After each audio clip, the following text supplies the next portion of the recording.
नमस्कार दोस्तों, स्वागत है आप सबका अनस्टॉपेबल 20 में। अगर आप तैयारी कर रहे हैं राजस्थान पुलिस, पटवार, आरएएस, रीट या ऐसा कोई भी एग्जाम जहाँ पे राजस्थान जीके का वेटेज है, तो ये वीडियो आपके लिए इंपॉर्टेंट रहने वाला है, क्योंकि मैं डेली आपके लिए ऐसे क्वेश्चंस की सीरीज लेकर आता हूँ जो राजस्थान के एग्ज़ाम में या तो पूछे गए हैं या पूछे जा सकते हैं। ऐसे इंपॉर्टेंट क्वेश्चन की सीरीज साथ में आपको मिलता है अपनी तैयारी परखने का मौका। तो ये वीडियोज़ आप कंप्लीट देखा करें बिना कोई समय गवाए। हम उन क्वेश्चन पे आते हैं जो मैंने कल आपसे पूछे थे। पहला क्वेश्चन था, राजस्थान के वे कौन से मुख्यमंत्री जो केंद्र सरकार द्वारा नियुक्त किए गए थे। तो ऐसे मुख्यमंत्री थे वो कदाम्बी वेंकटाचार्य थे। ठीक है, भारत की केंद्र सरकार द्वारा नियुक्त किए जाने वाले ये राजस्थान के मुख्यमंत्री थे। और राजस्थान में जब संवैधानिक संकट हुआ तो तब ऐसा किया गया था। ऋषभ जयंती वो किस धर्म से संबंधित है? तो आपको पता होगा, ऋषभ देव जो हैं वो जैन धर्म में के आदि गुरु है वो रहे हैं, और ऋषभ जयंती वो जैन धर्म से संबंधित है। ठीक है, नेक्स्ट क्वेश्चन है हमारा, सम्राट पृथ्वीराज चौहान तृतीय के पिता। तो इनके पिता का नाम था वो सोमेश्वर जी था। इन्होंने 2 युद्ध वो लड़े हैं, आपको इंपॉर्टेंट युद्ध 91 और 92 में तराइन के, जिसमें पहले में जीते थे और दूसरे में इनको हार है वो मिली थी। चलिए अब हम चलते हैं उन क्वेश्चंस की तरफ जिनके बारे में हमें डिटेल में है वो पढ़ना है। पहला क्वेश्चन है, दौसा कब नए जिले के रूप में अस्तित्व में आया? कब नया जिला बना, मतलब हमें ये बताना है। और ये बना है 1991, 1991 में बना है। दौसा के बारे में थोड़ा सा बात कर लें तो यहाँ पे सबसे पहले लंबे समय तक, पुराने समय में बड़गुजरों का शासन रहा था। फिर दूल्हे राय जी को ये दौसा है दहेज में मिला था, और इसीलिए ये कछवा राजपूतों की ये पहली राजधानी है वो दौसा है। इसके अलावा दौसा की अगर हम बात करें तो 1562 ख्वाजा मोइनुद्दीन चिश्ती जब अजमेर में जियारत के लिए आए थे तो यहीं पे रुके थे। इसके अलावा कुछ और स्पेशल अगर हम बात करें तो स्वतंत्रता प्राप्ति के बाद जब पहला झंडा हमारा फहराया गया था लाल किले पे, तो वो लाल किले में जो झंडा फहराया गया था वो दौसा के पास में गांव है अलूदा, वहीं पे बनाया गया था। प्रमुख मंदिर की अगर हम बात करें तो दौसा में मेहंदीपुर बालाजी का मंदिर है, जहाँ पे भूत प्रेत का जो इलाज है वो किया जाता है। चलिए नेक्स्ट क्वेश्चन है, और नेक्स्ट क्वेश्चन की तरफ मूव करें। मिट्टी में किसकी अधिकता से वह क्षारीय हो जाती है? मैग्नीशियम क्लोराइड, कैल्शियम क्लोराइड, गंधक अम्ल, सोडियम कार्बोनेट। और मिट्टी में अगर क्या ज़्यादा हो जाता है तो वो क्षारीय हो जाएगी। तो मिट्टी में अगर के सोडियम कार्बोनेट अगर ज़्यादा हो जाएगा तो वो क्षारीय वो हो जाती है। और थर्ड क्वेश्चन है हमारा, हिम पक्षियों का शीत बसेरा किस अभ्यारण्य को कहा जाता है? मुकुंदरा हिल, साबू, केवलादेव घना या नाहरगढ़। और हिम पक्षियों का शीत बसेरा कहा जाता है केवलादेव, केवलादेव राष्ट्रीय उद्यान कह दीजिए, केवलादेव घना पक्षी विहार कह दीजिए। इसको पहले कहा जाता था भरतपुर पक्षी विहार। अब इसको हिम पक्षियों का शीत बसेरा क्यों कहा जाता है? क्योंकि यहाँ पे सर्दियों में साइबेरियन साज जो ठंडे प्रदेशों का पक्षी है वो यहाँ पे आते हैं, इसलिए इसको कहा जाता है। और ये भारत का सबसे बड़ा घना पक्षी विहार है। भारत का सबसे बड़ा पक्षी विहार कौन सा है? केवलादेव घना, याद रखना। और 1985 1985 में यूनेस्को की वर्ल्ड हेरिटेज साइट में इसको शामिल है वो कर लिया गया। नेक्स्ट क्वेश्चन की तरफ आते हैं।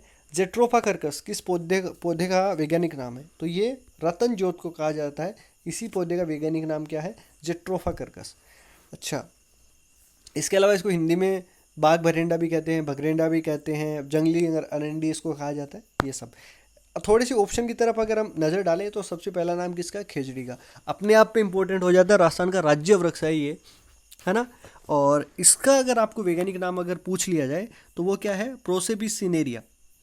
खेजड़ी का वैज्ञानिक नाम, वापिस रिपीट कर रहा हूँ, प्रोसेपिस सिनेरिया। और इसका अगर व्यापारिक नाम अगर आपको पूछे तो वो क्या है? वो है कांडी। ठीक है, लेकिन इसको यूएई, मैं थोड़ा सा अलग बता रहा हूँ, संयुक्त अरब अमीरात में इसको गफ कहा जाता है। इतना भी ध्यान रखेंगे। थोड़ा सा और डिटेल में जाएं हम तो इसका जो फूल होता है उसको मिंजर कहा जाता है। इसके फूल को मिंजर कहा जाता है। फल को क्या कहा जाता है? फल को सांगरी कहा जाता है। और जब सांगरी सूख जाती है तो वो क्या बन जाती है? खोखा। और खोखा को क्या कहा जाता है? सूखा मेवा। ये भी आप ध्यान में रखेंगे। और इसका चारा जो होता है वो लूंग कहलाता है। तो इतना आपको ध्यान में रखना है। इसके बाद में हम बात करें तो बबूल की, है ना। बबूल जिसको कीकर भी कहा जाता है, भगवान विष्णु का निवास स्थान है वो माना जाता है ये। और इसका वैज्ञानिक नाम है वो आकाशा नीलोतिका है। आकाशा नीलोतिका 2 बार मैं रिपीट कर चुका हूँ, ये बहुत इंपॉर्टेंट है ना। और लास्ट में है होबा। होबा कह दीजिए या जोजोबा। जोजोबा कहा जाता है अंग्रेजी नाम, है ना। और इसका वानस्पतिक नाम है वो साइमनडेसिया है ना। और इसके बीजों से क्या होता है? तेल प्राप्त होता है। जो हाई प्रेशर वाली मशीनें होती है उसमें लुब्रिकेशन, स्नेह का काम करता है ना। और पहला कृषि फार्म जो है जोजोबा का वो कहाँ पे है? वो फतेहपुर शेखावाटी में। चलिए नेक्स्ट क्वेश्चन। शीत ऋतु में सर्वाधिक फ्लेमिंगो किस झील में आते हैं? सर्वाधिक फ्लेमिंगो किस झील में आते हैं? सांभर झील में आते हैं। अब आप सोचे होंगे कि ये फ्लेमिंगो क्या है? हंसावरो, मतलब आप ये देख लीजिए कि राजहंस जिसको कहा जाता है, हल्के गुलाबी रंग के पक्षी होते हैं, है ना। और इसमें सांभर में एक विशेष प्रकार की काई पाई जाती है जो इन पक्षियों को खास तौर पे पसंद होती है, इसीलिए इसमें सबसे ज़्यादा वो आते हैं। नेक्स्ट क्वेश्चन, राजरूपक के लेखक है वो कौन है? राजरूपक के लेखक जो है वो वीर भानजी है। ऑप्शन बी यहाँ पे करेक्ट है। और इन्होंने इस ग्रंथ में, राजरूपक में, जो जोधपुर के राजा अभय सिंह है और गुजरात के सूबेदार जो थे सरबुलंद, उनके मध्य 1787 में युद्ध हुआ था, उसके युद्ध का वर्णन है वो इस ग्रंथ में किया गया है। नेक्स्ट क्वेश्चन है, भाद्राजूड़ किले पर अकबर की सेना का अधिकार होने के बाद रावचंद्र सेन है वो कहाँ गए थे? थोड़ा सा डिटेल में मैं आपको बता देता हूँ। वैसे ये भाद्राजूड़ किले पर अधिकार जब हो गया था तो ये सिवाना चले गए थे। 1562 में ये राजा बने थे, ठीक है। 64 में तो जोधपुर पे अधिकार किसने कर लिया था? अकबर ने, ठीक है। फिर 1570 में अगर आपको पता हो तो नागौर में अकबर ने दरबार है वो लगाया था, जिसमें ये गए थे, लेकिन वहाँ पे इनकी कूटनीति समझ के वापस आ गए थे। तो फिर ये चले गए थे भाद्राजूड़, जहाँ पे भी अकबर की सेना ने अधिकार कर लिया, और यहाँ से वो चले गए थे सिवाना, और सिवाना में भी जो है अधिकार है वो फिर किसका हो गया था? अकबर की सेना का अधिकार है वो हो गया था। इतना आप ध्यान में रखेंगे। चलिए, और अगला क्वेश्चन है, अकबर ने प्रताप के विरुद्ध अंतिम तौर पर किस सेनानायक के नेतृत्व में सेना भेजी थी? तो सबसे लास्ट में जो सेना भेजी गई थी वो जगन्नाथ कछवाहा के नेतृत्व में भेजी गई थी। प्रताप के विरुद्ध जो अकबर के अभियान है वो लगातार चलते रहे थे। अगर आपको पता हो 72-73 में 4 लोगों को इन्होंने भेजा था, जिसमें मान सिंह, भगवंत दास हो गए, टोडरमल हो गए, कि संधि कर ली जाए, लेकिन नहीं हुई। तो 1576 में हल्दीघाटी का युद्ध हुआ।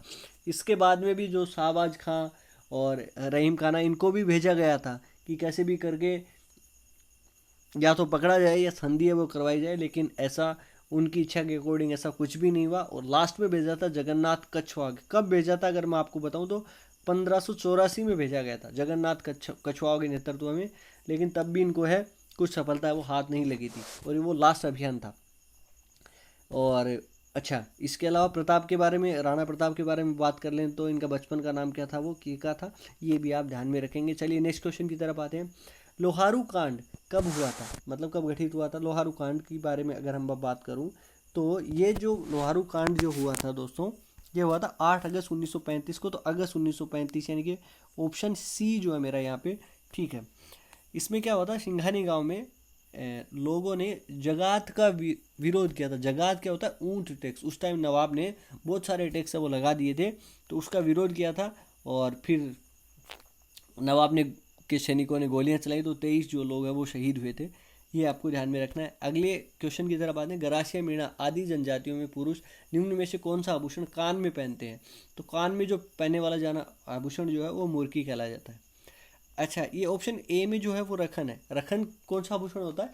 दांतों में का आभूषण है रखन। इसमें क्या होता है, सोने के पत्ते की जो खोल जो होती है उसको बना के चढ़ाया जाता है। और रखन से संबंधित एक और याद रखें, चौंप जिसको कहा जाता है। उसमें क्या होता है, दांत के बीच में एक छेद किया जाता है, उसमें सोने चांदी या कोई रंगीन तार है वो भर दिया जाता है। इसके अलावा मेमत जो होती है वो सिर पे है, और कड़ा आपको पता ही होगा। तो ये तो हो गए आज के हमारे 10 इंपॉर्टेंट क्वेश्चन। और अब ये रहे आपके पास आज के सवाल। स्क्रीनशॉट ले लीजिए, और जितना आपको इनके बारे में जितना ज़्यादा पता है उतना पूरा डिटेल में आप कमेंट बॉक्स में लिखिएगा। उम्मीद करूँगा ये वीडियो आपके लिए बेनिफिशियल रहेगा। मिलते हैं नेक्स्ट वीडियो में, तब तक अपना ख्याल रखें, सुरक्षित रहें। जय हिंद, जय भारत।